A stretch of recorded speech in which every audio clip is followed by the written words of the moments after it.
Welcome to Just the Story. This is the story of my first road trip and how it was almost my last. I was fresh out of high school, and one of my older friends named Baxter needed to drive back to Nebraska to drop his young daughter back to his ex-wife. His daughter was about 5, so he didn't want to stick her on a plane. He was going to have to drive her home. He asked me if I'd go and co-drive. That way, we could drive straight through, stopping for gas and food, and saving money by not needing to rent a room except for that night when we turned around. His car was a generic product of the 70s, a car that eventually I would be responsible for killing. But that's a story for another time. The trip out was hot. It was a blistering Midwest couple of days. He had special 460 air conditioning on his car. 4 open windows driving 60 miles an hour. But we made great time, and we delivered his daughter to his wife.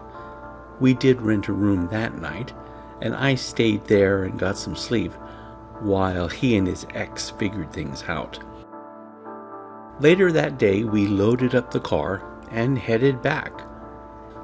He told me he wanted to take the first shift, and I should get some rest. So I bedded down in the back seat. I woke up once, and it was just pelting down rain. Hours later, when I woke up again, the car was stopped. I got up and looked around, and it was snowing.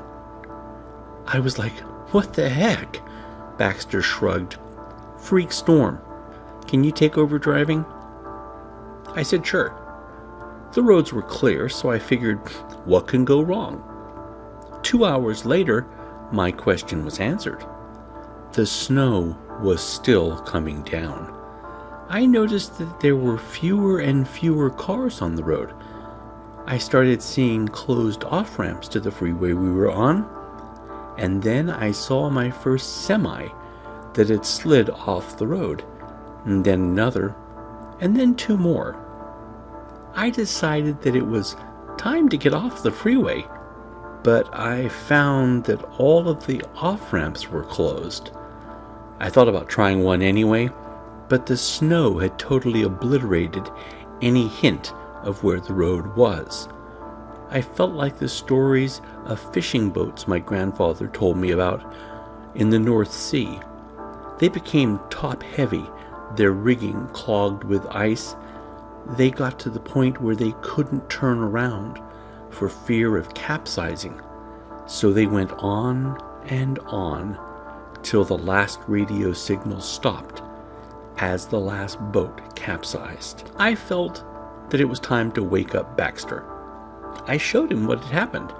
He was impressed. "We gotta get off the freeway," he said. And suddenly, as if by a miracle, an off-ramp came up, and it was open, freshly plowed. We crawled off the freeway and stopped at the diner gas station at the bottom of the hill. One of the other customers was the snowplow guy. We asked him when he was going to get back on the road. He laughed and told us that this was the end of the run for him. He stopped at the county line. His job now was to turn back. We were beaten, and we knew it. The snowplow guy coughed. We looked up, hoping that maybe he would continue on a little further. He pointed to the garage. "Get yourself some chains," he said, as he walked out to the plow. I finished my oatmeal, and Baxter went to the garage. As I came out, his car was already on the lift, and they were putting chains on it. I felt relief and uncalled for joy. We were going to make it. Well, we paid for the car, and I drove us up the on-ramp and onto the freeway. The chains made the car vibrate. You could feel your fillings moving around inside your teeth. That's the kind of vibration we were talking about. But I did have to admit, traction was better. I tried to talk to Baxter, but the vibrations of the chains made it too hard to communicate except for by yelling. but I was happy we were heading home. Baxter was reading through the manual, the do's and don'ts of having chains on your car, and then he found the fly in our ointment. "You know, we aren't supposed to drive over 25 miles an hour on these things," he yelled. At that rate, we would arrive home weeks later.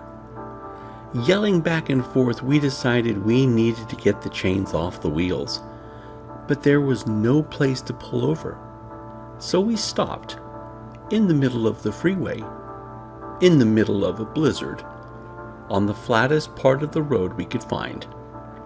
Most of the chains came off pretty easily, but the last one wrapped around the axle.